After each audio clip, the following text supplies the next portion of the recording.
Hey guys, welcome to video and today we're here. And last night in Bible study, we had our last, Bible study of the semester, and it was a group Bible study, and we broke up into groups, and we talked about different topics that relate to being set apart from God. And my group did the story of the Samaritan woman. And the Samaritan woman, that story is found in John 4 verse 1 to 26. And it talks about like how that Jesus is living water, and basically Jesus encounter with the Samaritan woman at Jacob's well, where he asks her for a drink, and they have a conversation about living water and true worship. He explains that the water he gives will become a spring of eternal life, and that worship will no longer be confined to physical location like Jerusalem or the Samaritan mountain, but will be in spirit and truth. The passage culminates in Jesus revealing to her that he is the Messiah who she has been waiting for. And it says in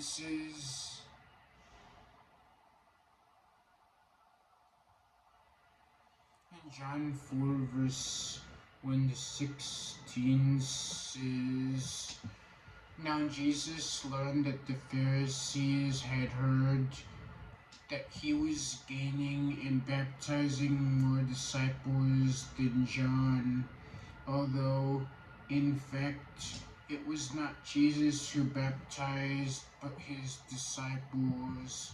So he left Judea and went back once more to Galilee. Now he had enough to go through Samaria.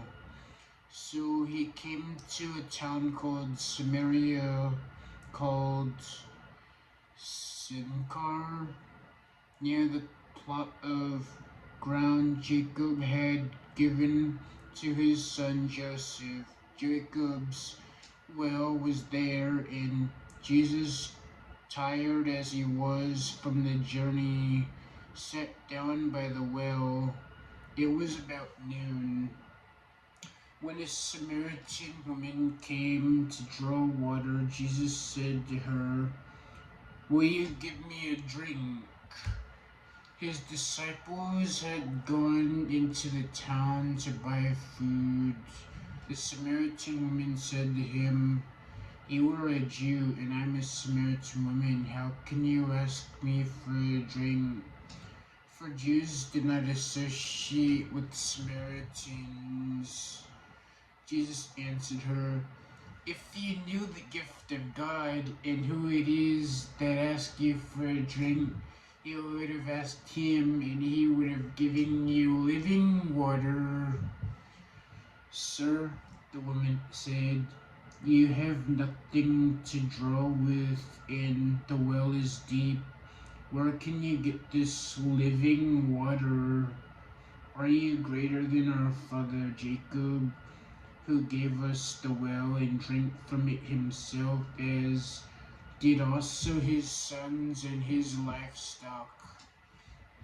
Jesus answered, "Everyone who drinks this water will be thirsty again, but whoever drinks the water I give them will never thirst. Indeed, the water I give them will become in the spring of water welling up to eternal life."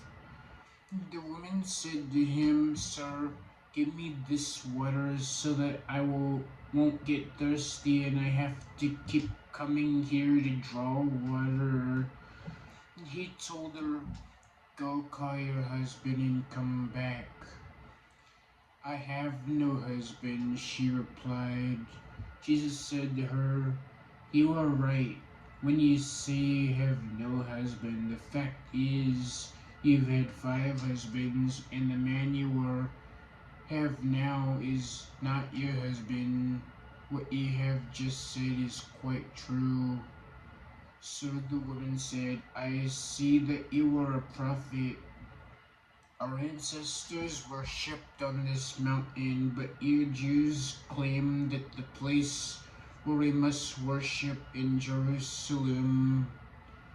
"Woman," Jesus replied, "believe me, a time is coming when you will worship the Father, neither on this mountain or in Jerusalem. You Samaritans worship what do you not know.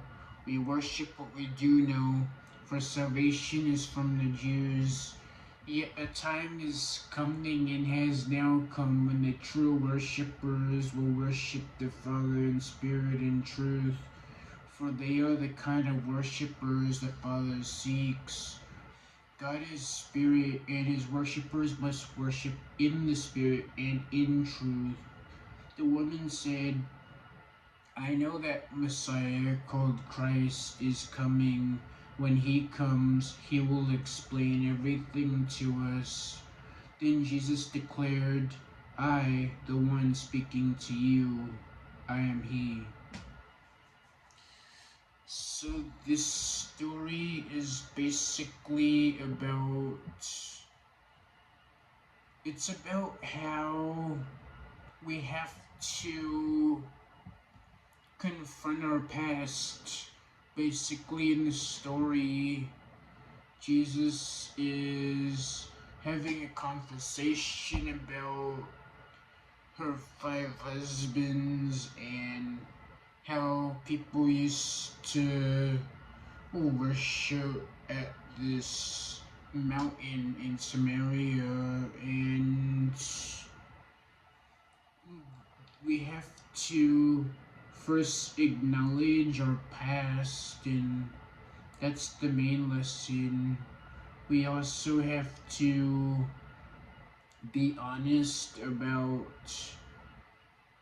what our sin is, because even if we lie about our past and our sin, Jesus still knows, but it's all about being honest, and that's what this is about,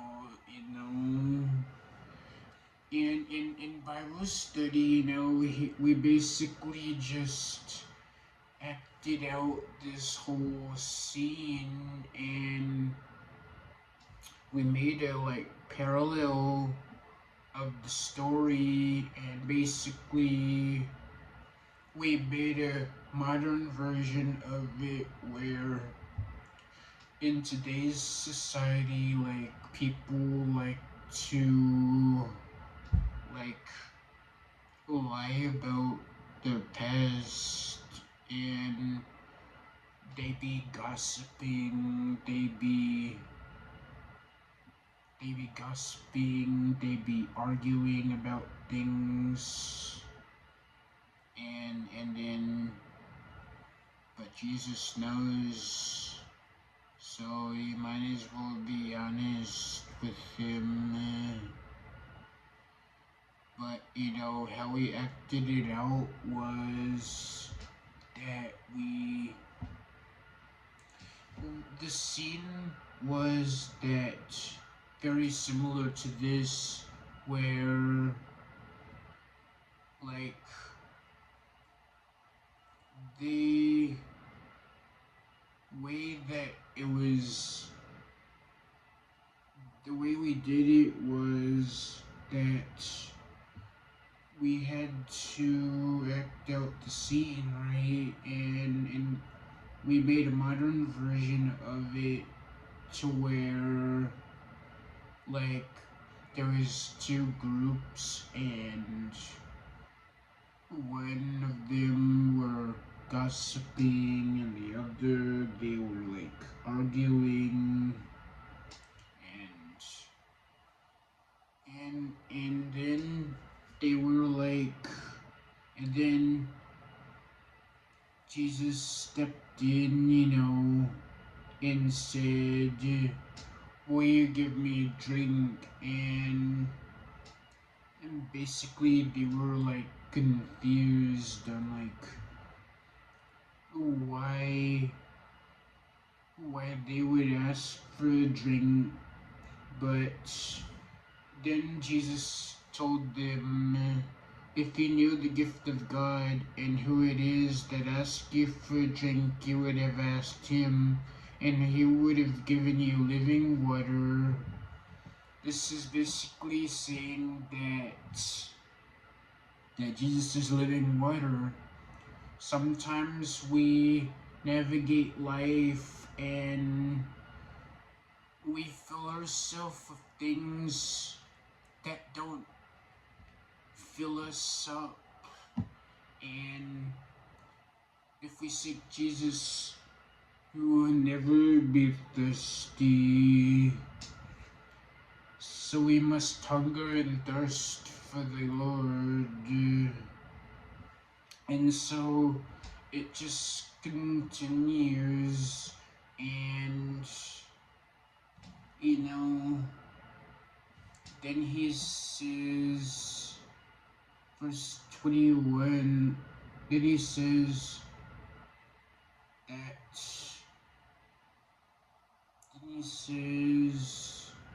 but whoever drinks the water I give them will never thirst.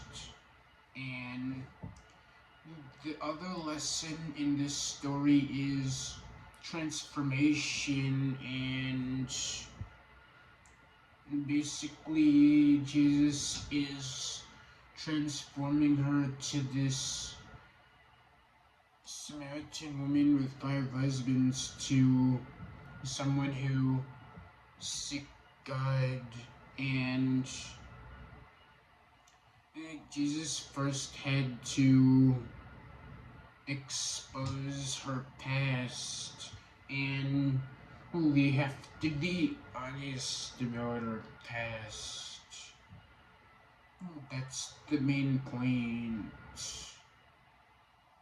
So we must seek Jesus and pray, and also read his word. And in doing that, we will be transformed, and that's just how it goes. And then, tying into whole theme of being set apart, it takes a little bit of, it takes a little bit to be set apart, because to be set apart, to be holy, we have to stay away from sin. We have to get away from like sin. That's the main point, though. We have to be set apart, and being set apart comes with reading his word, comes with prayer, it comes with acknowledging our past, and it comes with being honest about our situation. So that's the message of today. And yeah, that's basically the story of the Samaritan woman, and how it ties into the theme of being set apart. And this whole month we've been talking about being set apart, and it was just a really great Bible study to close out semester. But yeah, that's the message for today, and remember to like, comment, and subscribe, turn on notifications.